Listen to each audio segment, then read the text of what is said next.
after the arrest. Okay? So, ito naman, mga kababayan, mga ka-GPnatics, pag-usapan naman natin. Harry Roque, nananawagan na magpunta raw ulit kayo sa EDSA, mga kababayan. Ping Laksamana, shoutout po. Salamat sa pag-share ng blessing. Ito pong si Harry Roque, mga kababayan, mga ka-GPnatics, ay kahapon pa po nagyayakag ng mga tao na pumunta na raw po kayo doon sa EDSA. Dahil ito daw ay pangaharas.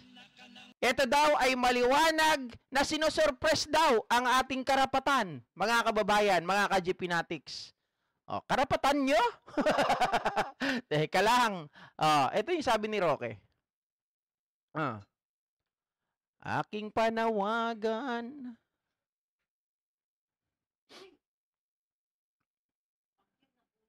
Sarap pagtripan ng mga DDS ngayon, no? Mga kababayan. Ayan, no? Sabi ni Roque. Wait lang. Dito na pala yung kanina pa. Ayan. Sabi ni Roque, aking panawagan.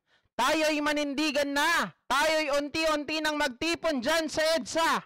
Hindi na po pwedeng paupo-upo naman tayo. Nag-iiyak, mga kababayan. Teka lang, Harry Roque. Unang-una, ikaw ba ay pupunta sa EDSA? Kasi kung yung mga tao ninyo, papupuntahin nyo doon tapos kayo nagtatago, parang ibinala nyo lang sila sa kanyon. Sabi nga nung isang vlogger ng DDS, mga kababayan, ano ba yan?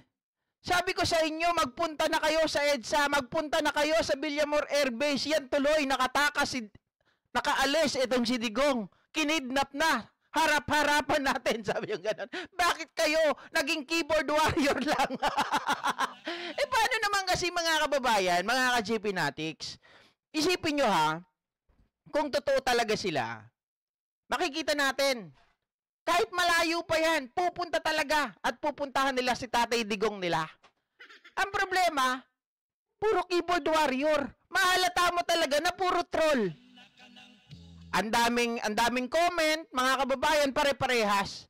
Parang ang nangyayari, iisang tao ang may hawak, 100 account or 500 account sa isang tao.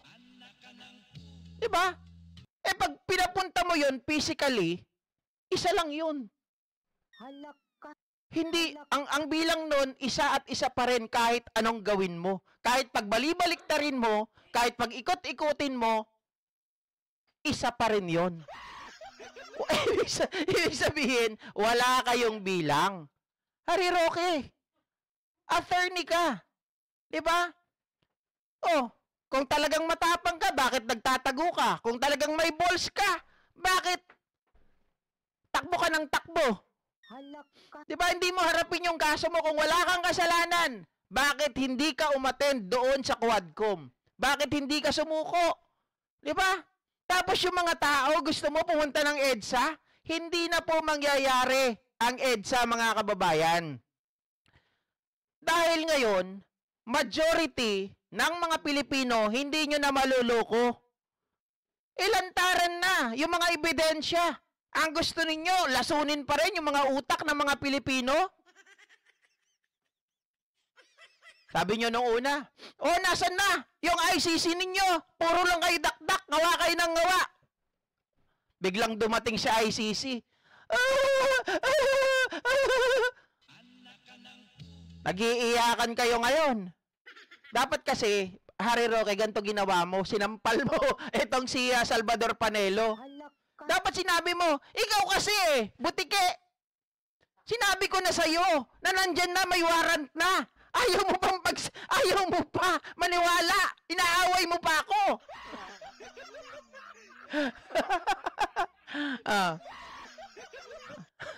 Diba? Ma'am Luz Angeles. Si Ma'am Luz Angeles, nanggigigil na rin kay Kitty Duterte. Kaya nga, akala mo naman meron siyang nalalaman sa batas. Bobo naman, kidnap daw yung tatay niyang Verdugo. Meron bang kinidnap na merong warrant of arrest? Baka mamaya kasi, mga kababayan, ganun ang gawain nila. Diba? Sabi ni Ping Laksamana, kidnapping daw matanda na yun, dapat old napping.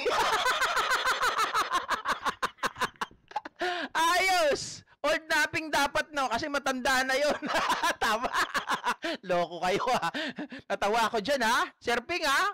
Bumabanat ka na rin, ha? Diba? Dito tayo chill na chill. Sila asar na doon sa kabilang kampo. Diba, Sir Tony? Grabe. Oh.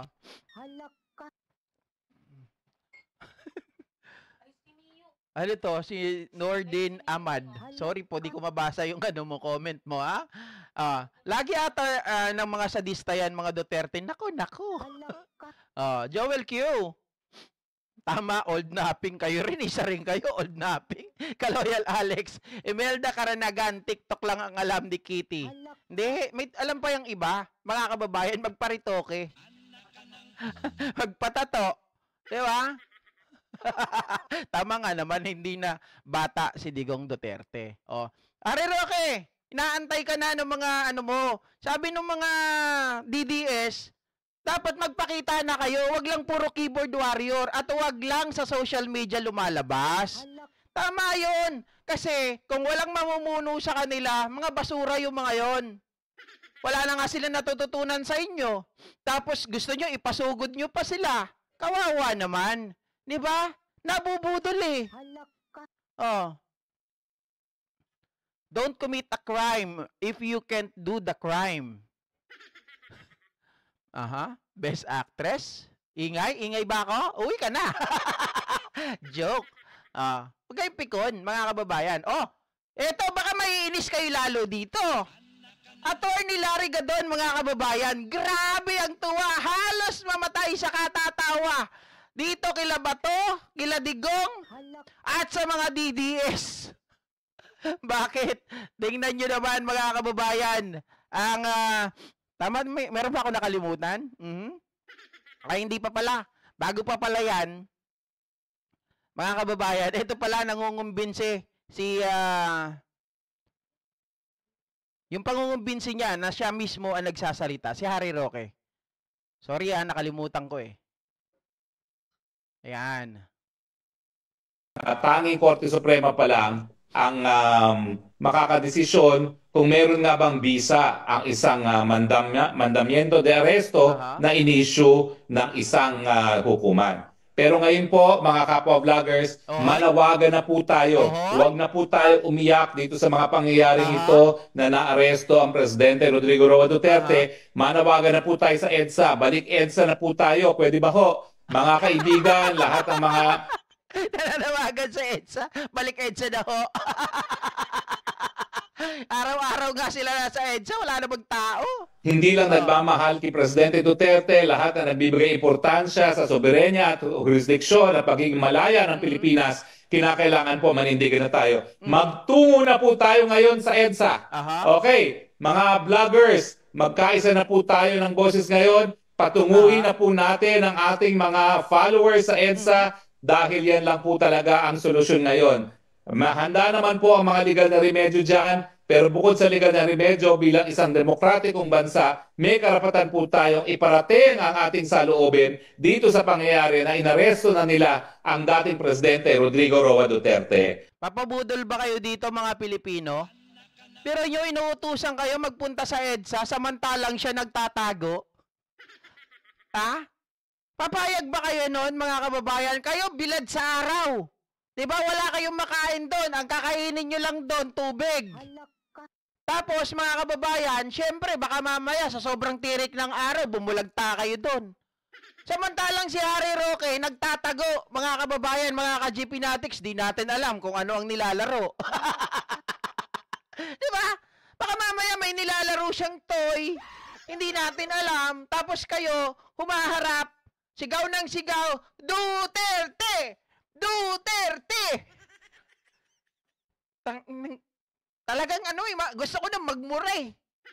Tapos kahapon, yung mga tangang mga nakita ko, doon sa Villamor Air Base, meron silang bubblehead na mukha ni Pangulong Bongbong Marcos. Sabi nila, ikaw, binudol mo kami. Teka, makapagsalita ba yun, bubblehead?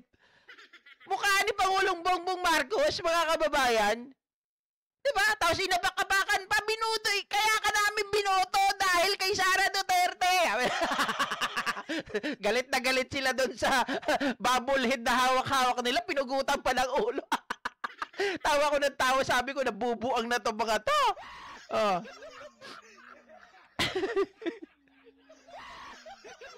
Dapat ang isagaw, dutahe, no? Hindi kasi nakakatuwa, mga kababayan, mga ka-GP Natics, kung gusto talaga nila ng maayos, di ba? Hindi ganun eh.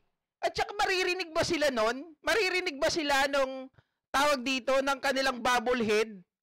Na ikaw, mambubudol ka, binudol mo kami, bakit mo pinamigay si Tatay Digong?